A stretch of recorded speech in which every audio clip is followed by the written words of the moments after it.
Hello, hello. Welcome to episode 44 of the playthrough. And today we will be talking to Muriel for a bit. Last time we got the Dragon Cult Prayer Book, which we will take another look at. And it is a prayer book of the capital's ancient dragon cult, a text of the knight's faith that arose after the War of the Ancient Dragons. We're going to give it to Muriel, grab the spells that come from it, and read their descriptions as well. Do you need anything? Oh, what have we here? Very well, let us both learn together. Heresy is not native to the world. It is but a contrivance. And all things can be conjoined. So thinking about it, it reminds me of when Rogier talked about how principles believed and practiced by the Academy of Raya Lucaria once went against the Golden Order, but then was absorbed by it. Presumably with Redigan's marriage to Queen Renala, right? And so it makes me wonder if that's just how the Golden Order tends to work, is that it conquers other cultures and adapts part of it to their faith. It just makes it easier. It's kind of like how Rome worked at one point in time. How they would just absorb the barbarians of various lands and be like, you know what, your beliefs are part of our beliefs, you know? So, let's read these. One of the incantations of the capital's ancient dragon cult. Long ago, Godwyn the Golden defeated the ancient dragon Fortisax and befriended his fallen foe, an event that gave rise to the ancient dragon cult in the capital. So we learn why, right? So we saw that big old dragon in Lanedale briefly while we were there, thanks to the Divine Bridge and the Tower of Return or whatever it's called, right? We saw big old stone dragon, just huge thing, 4 wings, arms and legs, long slender neck. It seems that there was a war between the Lanedale and the dragons, and when Godwyn the Golden defeated them, they became friends, and so a dragon cult was allowed to emerge in Lanedale after the fact. So that's very interesting, right? And they all have the same description, but basically this is a lightning spear you throw, this is a lightning bolt that comes down from the sky on your foe, and this is a lightning you can imbue your weapon with. So we keep finding these sorts of things. So yeah, the game seems to want you to be a strength build or a dex build if you're a martial character, but have 18 to 20 points in faith or intelligence, right? And you'll get extra incantations that work within that parameter, and you'll get weapons that go specifically for you. Of course, you can be pure faith or pure intelligence and get different, better spells, stronger spells, and different style of weapons, but the game doesn't seem to like you being a pure strength or a pure dex so much. They want to reward you for splitting a little bit. As for quality builds, though, which back in previous games was a combination of dexterity and strength, having both, that's not so much a thing anymore. It arises a little bit after level 150, I would say, is when the infusion for quality seems to be very good. So, there is that. Alright, we're going to ride down here. There's some more ruins that fell from the Sky Temple that we know precious little about. But they're still here. I just wish there was something I could identify here. It almost looks a little bit like the Carrion Study Hall, but only just barely. It doesn't seem like a firm enough connection for me to say they're linked in any discernible way, but still odd. A bunch of great wolves here that I am deliberately avoiding. And there's a certain somebody who will be there later, an NPC up against that cliff. We are doing things in an odd order here. So here we see Raya Lucaria Academy and the sunken town beneath it. And the Great Bridge. I'm going to sit down and make sure it is nighttime because we have ourselves a nighttime boss. I don't know what inflection that was. That was miserable. I'm so sorry. They had to put up with that. But yeah, let's give ourselves plenty of time for the nighttime. And we will go deal with this menace. Yeah.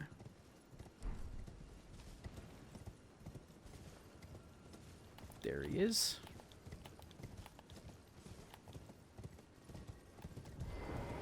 So I'm going to approach. I'm going to drink my tasty flask. I'm going to buff my weapon.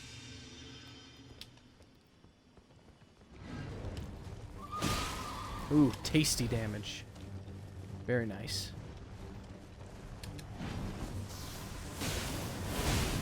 Ooh. Very good damage.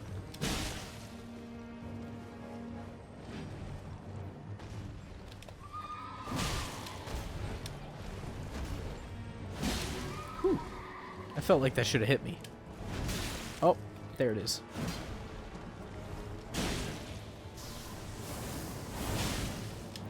The range on that is really nice. The Loretta slash. Very good at following enemies, I feel. Oh, so close. We're gonna get up close. And we're gonna stab him. Because it's free damage. Oh, I think there's a beetle nearby. An exploding one. So you get the Somber Stone 2 from the beetle, and the Ash of War Ice Spear, which is a very good Ash of War. It used to be significantly better, unfortunately. And I think the way that it was better in an earlier patch is technically a bug, which feels bad, but oh well. So, basically what it would do is I'll have to put it on a weapon and show you, but the spear, the Ice Spear Ash of War, it has an initial spin that is an attack, and then you throw the spear and it does ice damage. So here we have these ghostly visages, right? And they're fighting someone. Who are they fighting? None other than Knights of the Cuckoo. So the Knights of the Cuckoo are fighting a Carrion Troll Knight and a bunch of Royals. And I'm being blasted here. But I'm just going to let them fight because there's no reason. We find Lucerne. I don't think the Lucerne has any lore. We also see many of these Oni cannons that we saw earlier, but much larger versions of them by the looks of it. Split apart in horrible ways. Yeah, we can see a little bit of their inner workings. Yeah, there's a whole engine in there. Makes you wonder if the top of their head might have been an oil tank. Or a gas tank. But yeah, he's got his big old things. These big old casts. Trolls have proportionally larger casts than their human counterparts. It's not fair. We do have access to that spell, actually. We've got that from the Everjail on the opposite side of the lake. So, let's see what this ghost has to say. Ah, the puppets. The puppets besiege us. There's the Grace. I was like, where is it? Where's the Grace? And don't worry, we will go look at that. Well, we'll look at it now, actually. Oh, we found the Carrion Glintstone staff last time. What's wrong with me? Gall. Staff embedded with the blue glintstone, one of two types of Carrion staff. Given to sorcerers that they might enact the role of knight, enhances Carrion sword sorceries. So the sword sorceries are specifically like Carrion Greatsword, Carrion Slicer, Carrion Piercer. Those sorts of things. And there are Glint Blade sorceries, which are the ones where it's like, oh, I cast this spell that puts a lot of little glint blades around my head, or I lay a delayed spell that shoots a glint blade at my enemy after it's laid. There's two different staffs, and they cover different sorceries. Let's see what this sword monument has to say for us, though.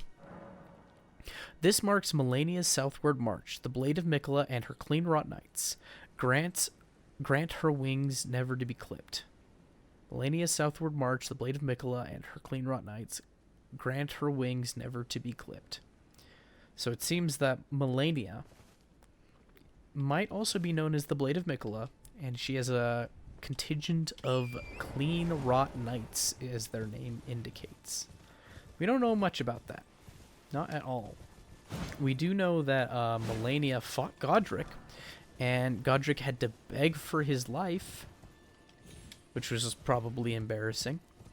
And she seems to be on some sort of southward march. We also know vaguely that Melania is one of the demigods, right? We don't know enough about that. It seems interesting that if she would have fought Godric at one point in time and not slain him for his Great Rune, makes you wonder if he probably had a Great Rune at that point, because it seems that that fight is talked about in conjunction with him hiding in Stormvale. Now, who's shooting at me? I probably should have shown it, but while you're here trying to work your way up the hill, there is a sorcerer on the hill firing much bigger bolts of magic.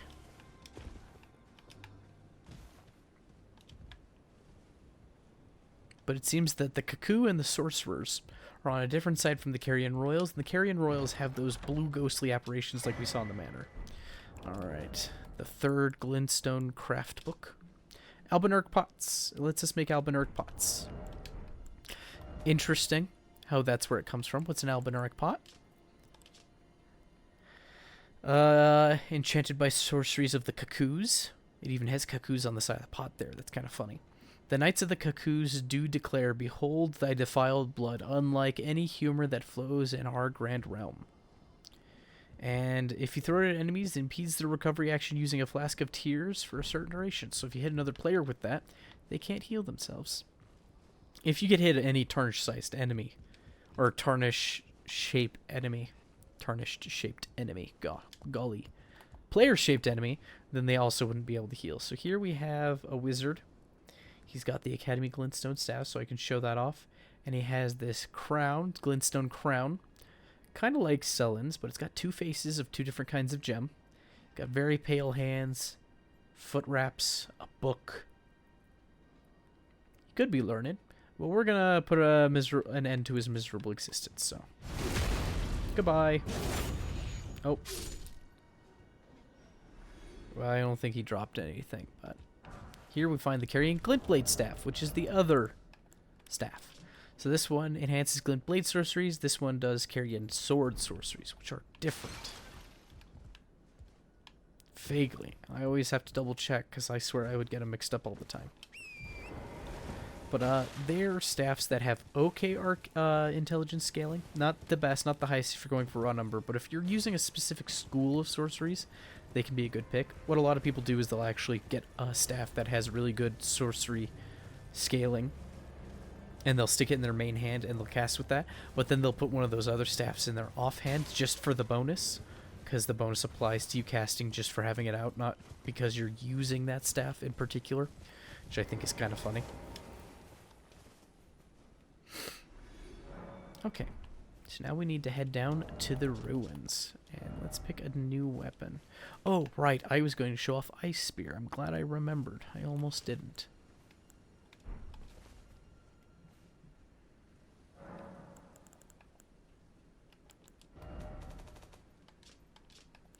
I need to go to Ashes of War. I'm crazy. Okay. We're going to switch out Spinning Weapon with Ice Spear.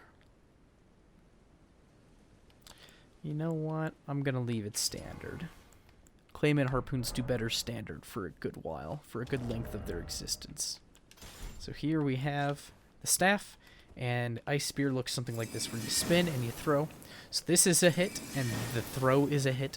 And when I was talking about the spear being bugged earlier, I was talking about how this spin on the startup of the Ash of War ignored shields. You had to get really close, but it would ignore shields completely. Like, it would just hit the player beyond it and do a little bit of stumble, right? Because it's not hitting them in the shield for some reason. And so people would use it as a shield breaker. They thought that was its purpose when we didn't realize it was a bug. Or at least I didn't realize it was a bug. So you go up to somebody with a shield, you'd use it, and it would break their guard, and then hit them with the weapon, or with the throw. And it did good damage, and they've since nerfed it. It's still okay. Kind of situational.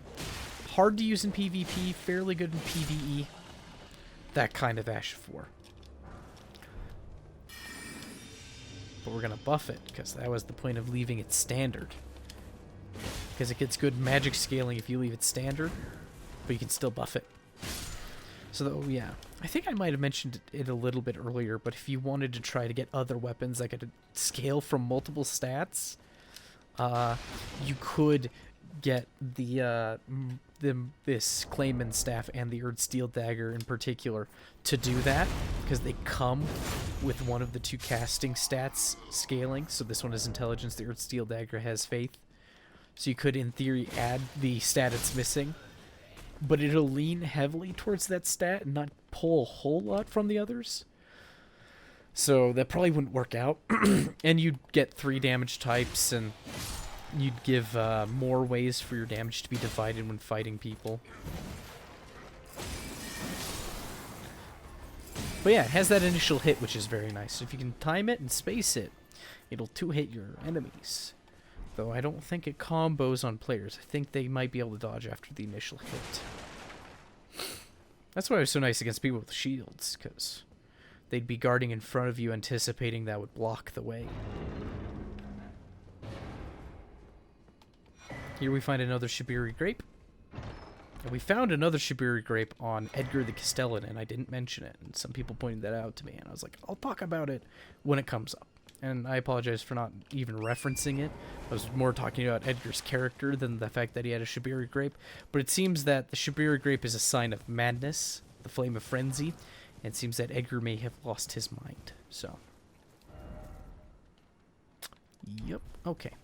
So over here in this ruin, we find Hayeda again. And it's been a long while since we've seen her. Last time we saw her, she was over by the lake-facing cliffs.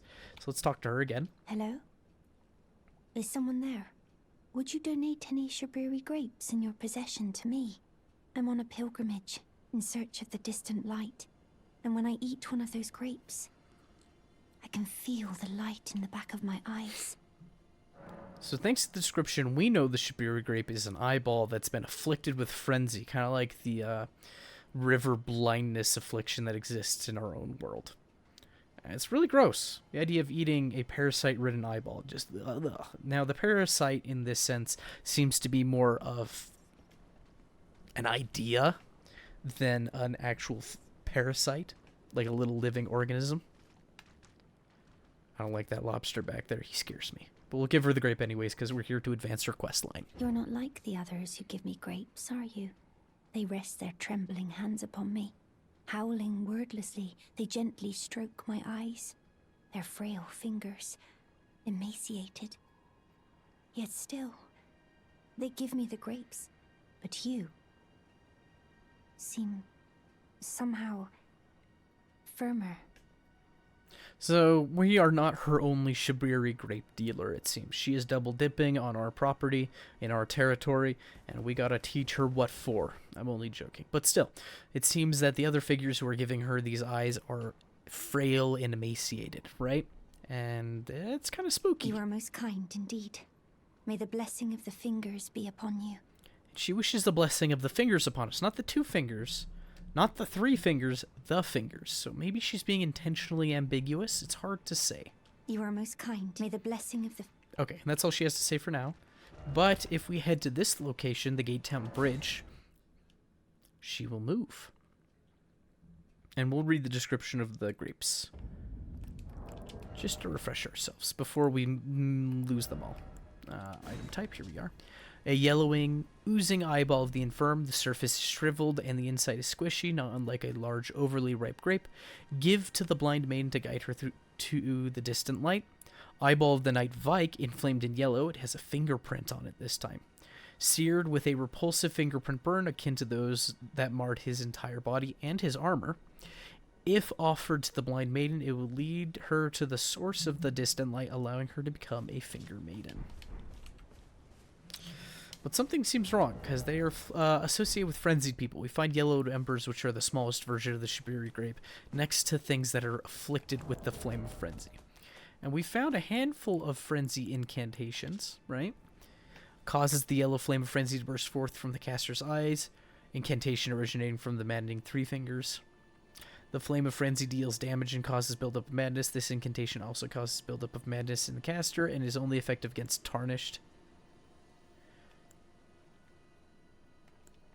In times past, every single person who attempted to control the flame of frenzy succumbed to madness after a desperate internal struggle. So maybe Fingerprint Knight Vike and Edgar the Castellan had this sort of internal struggle before the frenzy eventually won. Internal struggle. This incantation is a testament to a meager victory. An incantation of Shibiri. releases a maddening shriek that causes the madness buildup in foes nearby. This incantation also causes madness buildup in the caster and makes enemies more likely to target them. It is said that the sickness of the Flame of Frenzy began with Shabriri, the most reviled man in all of history. And I think we may have even found an artifact that had Shabriri's face on it. So let's take a look at that really fast. We are here for tangents, people. There it is. Shabriri's woe. Disturbing likeness of a man whose eyes have been gouged out. The corners of his mouth are upturned in almost a flirtatious manner. Constantly attracts enemies' aggression. It is said that the man named Shabriri had his eyes gouged out as punishment for the crime of slander. And with time, the blight of the Flame of Frenzy came to dwell in the empty sockets. So we know that these Flame of Frenzy tends to afflict people starting in their eyes. I wonder if his eyes were gouged out not only as punishment, but maybe as an attempt to staunch the Flame of Frenzy. Hello? Is someone there? Would you donate any Shabriri grapes in your possession to me? I'm on a pilgrimage. It's all in this search lady of the talks distant about. light. And when I eat one of those grapes, I can feel the light in the back of my eyes. Every time we talk to her, she just wants Shabriri grapes. It's like, is that all we are to you? Just a vendor? Not even a vendor, just a donator of Shabriri grapes. Kind of rude. We're a lot more than that. We're a doormat for every single NPC in the lands between to do their bidding, just to see where it might lead us. Oh, many thanks to you. Now I can feel the distant light once more. That aside, I wonder what Shabriri grapes really are. Delectably tender and sweet, yet searing. What a sight they must be to behold. We can tell her they are human eyes or don't say anything. Which kind of lends us to think that the Tarnished isn't one for lying. He either's gonna keep you out of the loop by staying quiet, or he'll tell you and ruin your day. We're here to ruin her day, so we will listen carefully here. No. That's not possible. Not all of those people. Their own... So those noises I heard were...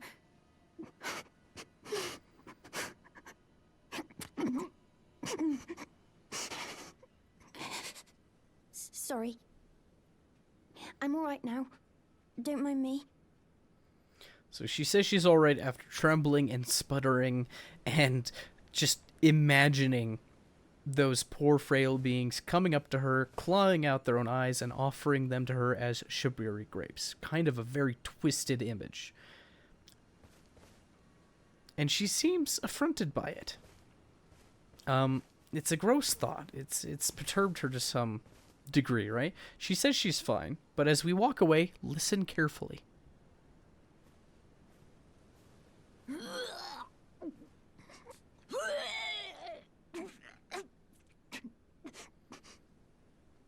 It sounds like she's dry heaving. It might have been a vomit, but it sounded like a dry heave. And we can sit down here. And then we can go back to her and she will have more to say to us. Still, it's a frightful image that whatever is guiding the Flame of Frenzy, or whatever faction believes in the Flame of Frenzy, that they will sacrifice lone people to keep her moving forward on her goal. And why she seems to be in the body of Irina, Edgar the Castellan's daughter, it's very unclear at this point in time. But we just know there's a link. We have a lot of puzzle pieces, and though we're farther along and we're connecting some of them, we still aren't quite sure what the picture is it's trying to illustrate for us. Is that you over there?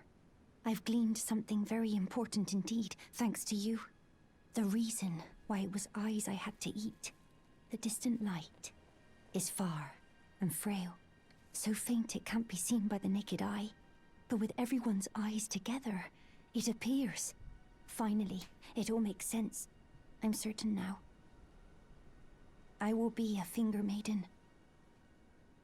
So she is certain now she will be a finger maiden. Which this seems like an unusual route to become a finger maiden, though we don't know much about the process. Let's talk to her one more time, see if she's anything else to say. I've gleaned something I'm certain now. Okay, that's it.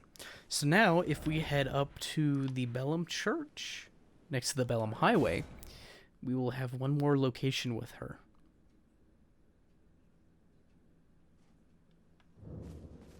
Here she is. Just checking on something. Oh, look at all these golden centipedes we never grabbed. Yoink. Those are mine now. She's heard us scrambling around on the cobblestones and the flagstones behind her. She's like, what are you doing? What's going on? I need these centipedes. They need to go in my pocket. You don't understand. Typical female not understanding my need to autistically collect every single centipede behind her on the ground, stuff it in my overalls to show mom later. She'll be so proud. All right, let's talk to Hayeda. Oh, hello. Is that you over there? Have you ever heard of fingerprint grapes? They're special grapes which only grow on those who've been clasped by the burnt fingers. I would truly love to try The one. burnt fingers. The distant light seems far closer than before, but I can't sense a thing from the usual grapes anymore. Please, could you donate a fingerprint grape to me? Without one, I don't know. I feel like I might go mad. So I believe we've already witnessed her turning point, though it might have been subtle. I don't think it was that subtle, but some people might have considered it subtle. If you're not paying attention, you're just enjoying the video game as a video game. But it seems that that gagging and that retching, that was the turning point. That might have been the point where she could turn around and get away from all this, right? But then she seems to have doubled down when talking to us. She rationalized, why does she need to eat eyeballs, right? She didn't want to, she's past the, she's gone beyond sunk cost fallacy. She is passed beyond the moral Rubico, so to speak. She doubled down and she's like, oh, I need to eat the eyes because with all the eyes together, we can see the distant light. And now they are not enough, and she needs the stronger fingerprint grape. So let's give it to her because we are a horrible enabler of a person. Oh, a fingerprint grape. Tried and true. What a wondrous thing. A fingerprint grape. Oh, how sweet. Yet, how it burns. Thank you. I've composed myself again. May the blessing of the fingers be upon you. Yeah, I had a thought, but I kind of lost it in the moment they're listening to her dialogue. But it's the burned fingers, right? The maddening three fingers, the flame of frenzy. It makes you wonder where she's learned about fingerprint grapes, right? Where did she learn about shibiri grapes? She knew the word for them, right? Who is telling her these things? She seems to be gaining sight of some kind from these grapes, right? Is she perhaps gaining wisdom as well? Is it every time she eats a grape, is she communing with the burned fingers from a distance in some small capacity? Or is it someone else feeding her information? Because she knows the word shibiri, right? Which seems to be a not too terribly well-known piece of lore in the Lands Between. It seems like an idea that might have been somewhat faded, at least to those who are newcomers to the Lands Between, right? Maybe she knows about it. Maybe she's here from the Lands Between. Then again, that would be Irina, right? Hayeda seems like a relatively new individual to the Lands Between, so who knows? Lots of ramblings from me here. See if she has anything else to say. Thank you. From the bottom of my heart. I'm sure I'll be a finger maiden. That's it. She's sure she'll be a finger maiden. Thank you. I'm sure I'll be. And we've set her upon this path of destruction.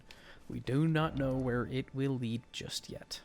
Okay, so let's head all the way down over here. Yeah.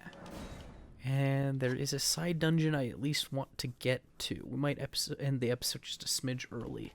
That more or less concludes my thoughts on the subject thus far from what we have learned. That's ooky spooky though. I don't like the idea. It's very creative. Don't get me wrong, but it's very gross at the same time. The idea that she has to consume grapes of vital ocular organ. I don't know. I keep doing that. On other characters who are questing normally, I have the spectral steed whistle in that upper pouch slot. And so that's my default, just holding Y and pressing up on the D-pad. I don't do that for my PvP characters, but I do it for the others. So coming down here, we have this little obscured path. Very easy to miss, honestly. And we have these vulgar militiamen coming out. We've already fought a good amount of them, collected their equipment, and read their descriptions, so we will keep going. At the end of this stretch, we have a noble in a chair with a level 2 somber stone. Not that we're in short... 2 level 2 somber stones, actually. Not that we're in short supply of those, given that all of the finger creepers in Carrier Manor drop those things all the time. But here we are. Here we have a dungeon. Oh, I think I know of a thing I could read. We saw the sorcerer with the Carrion, or the Academy Glintstone staff. Staff of the Academy of Raelcaria, embedded with a turquoise glintstone. Only recognized sorcerers permitted to wield this staff. Permitted to. So they seem to have a hierarchy and a set of traditions that are linked to, well, essentially wizarding equipment, which is fascinating. What is it? I'm trying to remember exactly how it works, but I feel like for a lot of for early on, the Demi-Human Queen staff has really good sorcery scaling until you get to a certain point or a certain upgrade level. And then if you have more stats than you have upgrade, then the Meteoric staff is a staff you can't upgrade that has really good scaling, but you can't upgrade it is kind of the drawback. And then once you hit, like, I feel like it's like 60-ish intelligence, 50 or 60 intelligence, and you have at least like a plus 18 standard staff. I feel like the Academy Glintstone staff is that's about where it really shines, right? And then if you go higher than that in terms of intelligence and upgrade level, then there are higher staffs, so it's a good late mid-game staff, I think. I don't know. I don't have the numbers in front of me. I'm just trying to remember. But it's not a bad staff, but it's a generalized staff. It's not. It doesn't gain. It's not like these were. These two staffs down here where one boosts Carrion Sword sorceries and the other boosts Glint Blade sorceries. And if you have a duplicate of the same staff, of course, that passive effect stacks. And so if you have a specialized build where you are mostly using sorceries or spells from a school of magic, and this goes for incantations as well, then you could get a lot out of that. Like, there is an incantation seal for pyromancy specifically. If you have 2 of that sucker, then your pyromancies hit very hard, even though there are other seals that might have a better raw number. Just the passive bonus from 2 of those things working together multiplicatively does very well. Well, that's it for this episode. I believe this was episode 44. I will see you next time for episode 45 when we investigate the Cliff Bottom Catacombs and we get to read at least one more item description of an item I had to farm beforehand.